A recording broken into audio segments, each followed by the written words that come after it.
Peuple du Kasaï oriental, mes chers frères et sœurs, nous sommes à l'aube d'une nouvelle année. Je souhaite qu'elle soit pleine de sérénité, de paix, de santé et de grande joie et que votre bonheur soit durable. C'est une occasion pour nous d'oublier tout ce qui n'a pas été bon pour nous et pour tous nos proches. Le regard doit être tourné vers un avenir beaucoup plus radieux.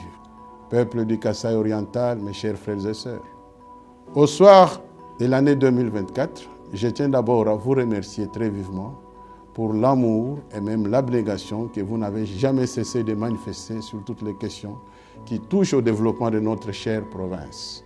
Nous tournons vers l'avenir avec espoir et détermination. Cette année 2025 est une véritable année de renouveau, de la reconstruction, de réalisation de nos fortes ambitions. Que cette année nouvelle soit le commencement d'un chapitre vibrant et porteur d'espoir pour notre province. Chacun, en ce qui le concerne, apporte toujours à sa manière sa pierre à l'édifice. Certes, l'année 2024 n'a pas été toujours rose pour nous tous. Des moments difficiles ont été traversés, mais nous les avons surmontés. Pendant que cette année qui s'achève, nous avons connu des moments douloureux, notamment le décès tragique d'une dizaine de creuseurs dans la mine artisanale de diamants, dans les ravins Chimbui, dans la commune de La Kanchi, et la perte en vie humaine des élèves du collège Saint-Léon lors d'une excursion le 30 novembre 2024 à Tchala. À toutes les familles endeuillées, je présente mes condoléances les plus sincères. Je vous prie de garder tous une mémoire pieuse pour ces compatriotes qui nous ont quittés trop tôt.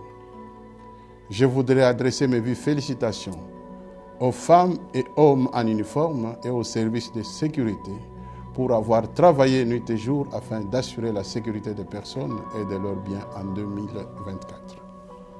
Que le personnel enseignant, les femmes et les hommes en blouse blanche, médecins et infirmiers ainsi que leurs collaborateurs trouvent ici toute notre reconnaissance pour des milliers de vies qu'ils ont sauvées durant l'année qui s'achève.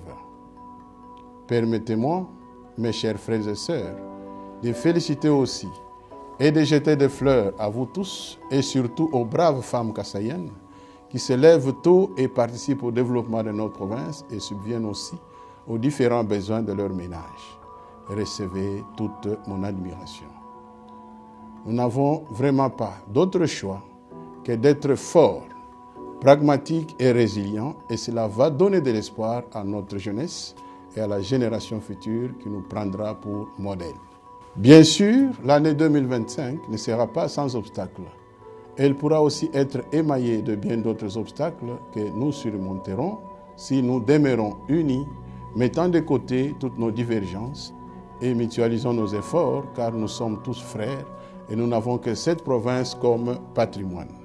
Nous continuerons à travailler sans relâche sur les priorités qui sont les nôtres dans un même élan.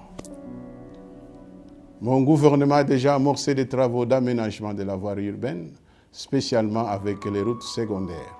Quant à l'agriculture, elle avance et les réalisations sont en cours.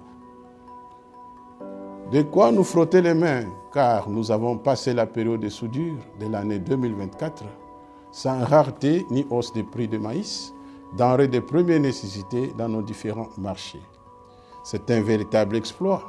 Les hommes et femmes travaillant dans ce secteur se sont donnés corps et âme pour ces résultats observés. Vous avez redonné du sourire à tout un peuple longtemps meurtri.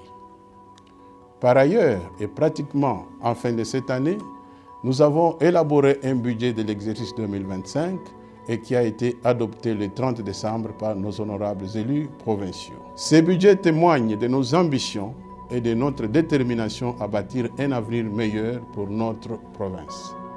Je tiens à saluer votre engagement indéfectible lors de la marche en faveur du changement de la constitution de notre pays et du soutien aux actions du président de la République, chef de l'État, son Excellence Félix Antoine Tshisekedi Tshilombo. Votre dévouement illustre la force de notre démocratie et notre volonté collective d'avancer vers un Congo plus beau qu'avant. Cette autre année qui frappe à notre porte vient avec ses lendemains meilleurs. Puisse la joie de vivre illuminer chacun de nos pas et que la réussite et l'amour nous accompagnent tout au long de cette année nouvelle. Il ne nous reste, ma famille et moi, qu'à souhaiter à chacun de vous et à toutes vos familles une bonne et heureuse année 2025 avec mes vœux de bonheur, de prospérité et de santé. Et que Dieu vous bénisse tous.